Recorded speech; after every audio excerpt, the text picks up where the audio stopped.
that we know everybody wants to get as much as possible for their home. And so our strategy to get people as much as possible really involved properly preparing the home and pricing it strategically, not to overprice it. The first step is meeting with sellers. I like to meet with sellers and take a walk through their home, have me show their home. They can talk about their home, talk about their memories, show me the highlights of their home. I'll be able to see what improvements they've made. Does the property match what the property card says? Have they added additional space? And also what condition the home is in. And also I get a sense of how the home compares to other homes in the neighborhood. So we walk through, we talk about the timing. I learn about their level of interest or motivation in moving quickly, or is this a long-term project? We often meet with sellers a year or two before they actually list their home. It's just good to have long-term planning. Sometimes people want to chat about what improvements they should make and what they shouldn't, what improvements are a waste of money. After that first visit, and we've learned a little bit about the property and the sellers, we then will go back, put together a comparative market analysis, sometimes called a CMA, as well as a marketing plan for this seller. So next we have our second visit. This is the main visit to help this seller understand the whole process, talk about a marketing strategy, and talk about a pricing strategy. So we gathered our information, we toured the house on the first visit. So we're here to educate the seller and to let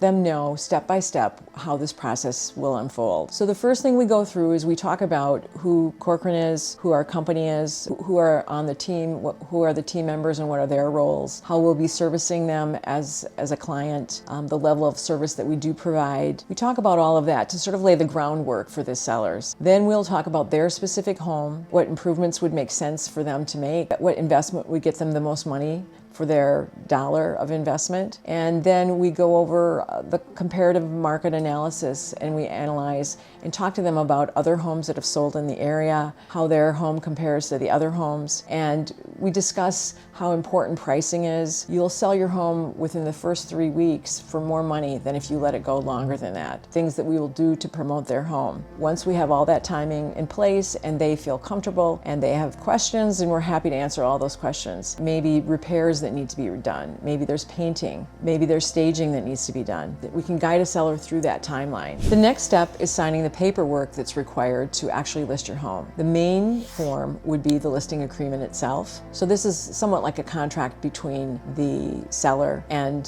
the brokerage. In this case, Corcoran Legends Realty. And that's the agreement that you're going to list the home for a certain amount of time. Responsibilities the seller has, what responsibilities the office or agency has. That would be the listing agreement. There's also a lead paint form to be filled out if your home was built before 1978, a property condition disclosure statement, there's a fair housing statement, as well as agency disclosure. These are just some of the forms or some of the paperwork that we would be presenting, and we're happy to go over all of that with you. It's not complicated. And then once all of that's signed, then you're officially listed with that agency or with that brokerage.